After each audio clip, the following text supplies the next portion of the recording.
Hello दोस्तों, क्या आप 3 महीने में 14 केजी से ज्यादा वेट लॉस करना चाहते हैं? विश्वास नहीं हो रहा है ना?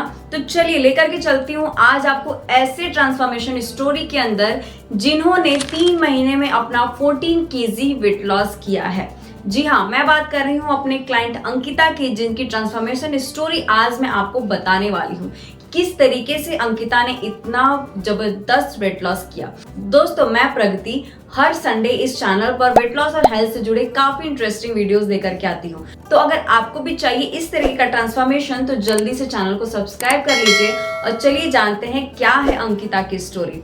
अंकिता, जो कि एक 8 महीने की बच्चे की माँ है, और इनका वजन इतना ज्यादा अपनी प्रेगनेंसी के बाद बढ़ गया था कि उनका वजन कम हो ही नहीं रहा था। और अंकिता को थायराइड के साथ पीसीओडी का भी प्रॉब्लम था, तो उसकी वजह से भी उनका वजन लगातार बढ़ते जा रहा था।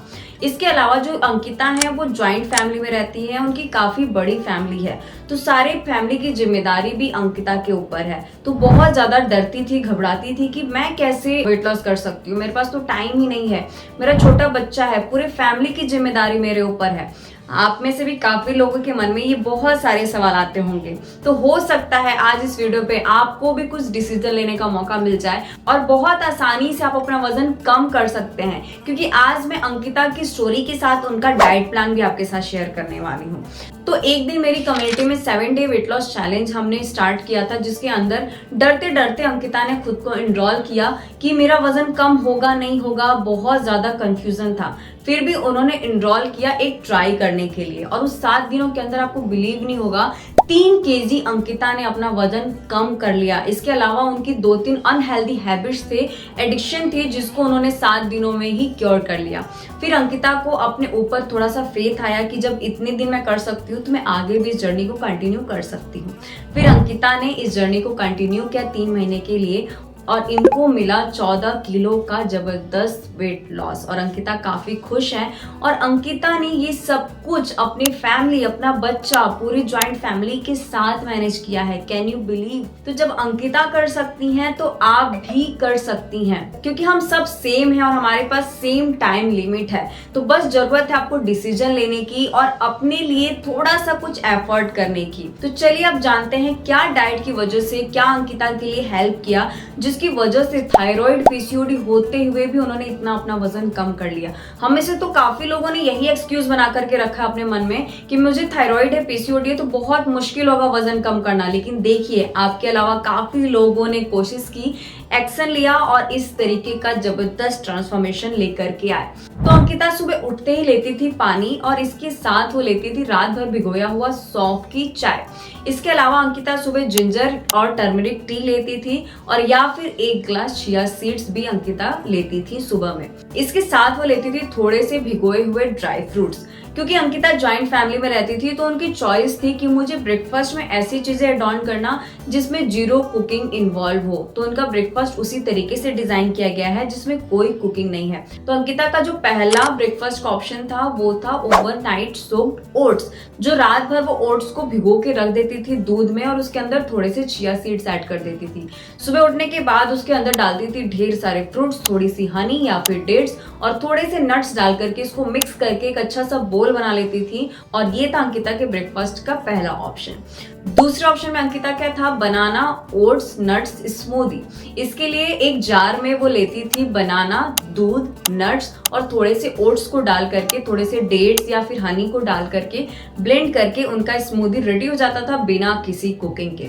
जो अंकिता का तीसरा ब्रेकफास्ट का ऑप्शन था जिसमें कोई कुकिंग इन्वॉल्व नहीं है, वो था मिक्स स्प्राउट की चाट। इसके लिए चना, मूंग, जो भी स्प्राउट्स आपके पास अवेलेबल है उसको रात भर भिगो दीजिए। अगले दिन सुबह उसके अंदर डालिए ढेर सारी सब्जियां, प्याज, खीरा, गाजर, इसके अलावा बीटरूट, ये सब कुछ काट करके डाल करके नमक और नींबू मिर्च डाल करके आपको एक अच्छा सा बोल बनाना है, और ये है आपके ब्रेकफास्ट का तीसरा ऑप्शन। इसके बाद बारी आती मिड मील की। तो मिड मील के टाइम तक अंकिता थोड़ी फ्री होती थी अपने काम से, तो वो लेती थी 1 ग्लास एबीसी जूस या फिर एक कोई सीजनल फ्रूट, जो भी फ्रूट उनके पास अवेलेबल है। कभी कभी अंकिता को स्वीट की क्रेविंग भी होती थी, तो मिड मील के अंदर वो घर पे बनाया हुआ कोई एक लड्डू ले लेती थी। ये था अंकिता का मिड मील।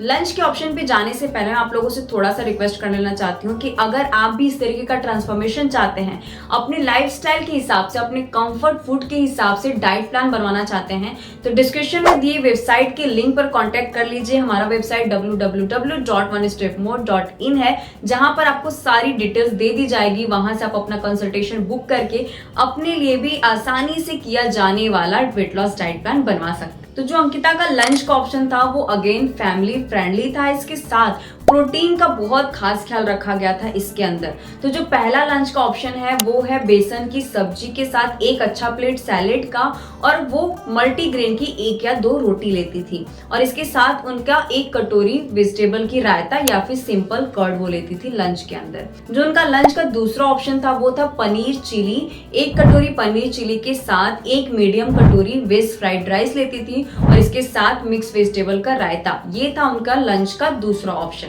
जो अंकिता का तीसरा लंच का ऑप्शन है वो है सैलेड 1 प्लेट, और इसके साथ उनको 1 प्लेट दिया जाता था दाल ढोकली।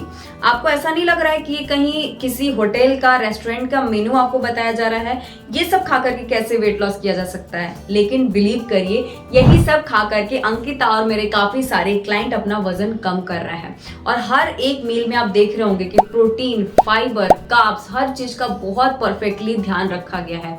इसके अलावा उनका थायराइड भी बैलेंस रहे, पीसीओडी भी रिवर्स हो सके, उसका भी बहुत खास ख्याल रखा गया है। तो अगर आपको भी इस तरीके का कोई भी डिजीज है तो घबराने की जरूरत नहीं है, बस आपको डिसीजन लेकर के स्टार्ट करने की जरूरत है।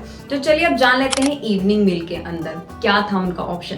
तो इवनिंग के टाइम पे हम सबको जैसे बहुत ज्यादा क्रेविंग होती है, अंकिता को भी वैसी क्रेविंग जरूर होती थी, तो वो लेती थी एक अच्छा सा घर पे बनाया हुआ भेल, और इसके साथ वो लेती थी 1 कप चाय, जिसके अंदर वो चीनी नहीं डालती। उनका जो दूसरा ऑप्शन था वो था स्वीट पोटैटो की चाट, जिसको खाने के बाद आपको टेस्टी तो ये लगता ही है, साथ में ये बहुत ज्यादा सेशिएटेड रहता है, तो आप किसी भी अनहेल्दी क्रेविंग से या ओवर ईटिंग से बच जाते हैं जब आप इसको लेते हैं। तो अंकिता का जो तीसरा ऑप्शन था इवनिंग मील का वो था स्वीट कॉर्न का चाट।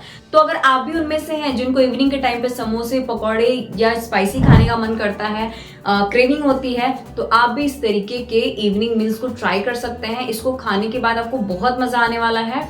मेरे मुंह में अभी भी पानी आ रहा है इसके बारे में सोच करके, ट्रस्ट मी। और आप इसको अपने चाय के साथ एंजॉय करेंगे तो आप कोई भी समोसा, पकौड़ा बिल्कुल भूल जाने वाले हैं। इसके बाद बारी आती है डिनर की। तो अंकिता का जो पहला डिनर का ऑप्शन था वो पनीर रोल वो लेती थी 1 या 1.5, इसके साथ वो लेती थी 1 प्लेट सैलेड या फिर स्टर फ्राइड वेजिटेबल का। ये था डिनर का पहला ऑप्शन। डिनर का जो दूसरा ऑप्शन था वो था रागी वेजिटेबल चिला। इन सबको बनाना बहुत आसान है, तो अपनी फैमिली के साथ भी इसको बहुत अच्छे तरीके से मैनेज कर लेती थी। और ये जो खाना है, किसको खाना पसंद नहीं आएगा? हर रोज आपको ऐसा फील होगा कि आप आउटिंग पे हैं या आप चीट मील ले रहे हैं, बट ये कोई चीट मील नहीं है, ये आपके डाइट का पार्ट है, जैसे अंकिता के डाइट का ये पार्ट था। तो दूसरा ऑप्शन है रागी वेज चिला, इसको लेती थी घर की बनी हुई ग्रीन चटनी के साथ। जो अंकिता का तीसरा डिनर का ऑप्शन था वो था वेजिटेबल दलिया। दलिया के अंदर ढेर सारी वेजिटेबल डाल करके एक अच्छा सा बोल बना करके वो डिनर में लेती थी 1 बड़ा कटोरा, और ये था उनके डिनर का तीसरा ऑप्शन। तो दोस्तों ये था उनका ओवरऑल डाइट। और रात हो गई है तो फैट कटर ड्रिंक कैसे भूल सकते हैं? तो अंकिता का जो फैट कटर ड्रिंक था वो दालचीनी की चाय थी, जिसके अंदर वो थोड़ा सा अदरक डाल करके बॉईल करके लेती थी। उनका जो दूसरा नाइट ड्रिंक था वो था 1 कप हल्दी वाला दूध, जिसको वो रोस्टेड मखाने के साथ लेती थी। क्योंकि उनका बेबी छोटा था, वो उसको फीड भी कराती थी और कभी कभी उनको लेट नाइट तक जगना पड़ता था, तो उनको भूख लग जाती थी, तो उसके लिए वो 1 कप हल्दी वाला दूध लेती थी। तो दोस्तों ये था अंकिता का ओवरऑल डाइट। हम में से काफी लोग हैं जो काफी सोचते रहते हैं कि हमारा बच्चा छोटा है, हमारे फैमिली है, हम नहीं कर सकते हैं। अंकिता ने इसको करके दिखाया है, और आपने पूरा डाइट प्लान देखा कितना आसान है इसको फॉलो करना। अंकिता अपनी इतनी बड़ी फैमिली के साथ इसको कर पाए। इतना ही नहीं, जब आप डिसीजन लेते हैं और आपका वजन कम होता है तो सिर्फ वजन ही कम नहीं होता है, आप अपने आप को हेल्थ का वरदान देते हैं, थायराइड, पीसीओडी जैसी बीमारियों को दूर करते हैं, तब जाकर के आप अपना रियल फैमिली टाइम बच्चे के साथ एंजॉय कर सकते हैं, जैसा अंकिता ने किया। तो दोस्तों ये था अंकिता का ट्रांसफॉर्मेशन स्टोरी। अगर आप भी रेडी हैं अपने ट्रांसफॉर्मेशन स्टोरी को इस लाइन में लाने के लिए, तो कमेंट में लिखिए #ready। और आई होप आपको वीडियो पसंद आई होगी। मिलता आप लोगों से नेक्स्ट वीडियो में, और ऐसे ही ट्रांसफॉर्मेशन जर्नी के लिए चैनल को सब्सक्राइब कर लीजिए। खुश रहिए, हंसते रहिए, हेल्दी रहिए। नमस्ते।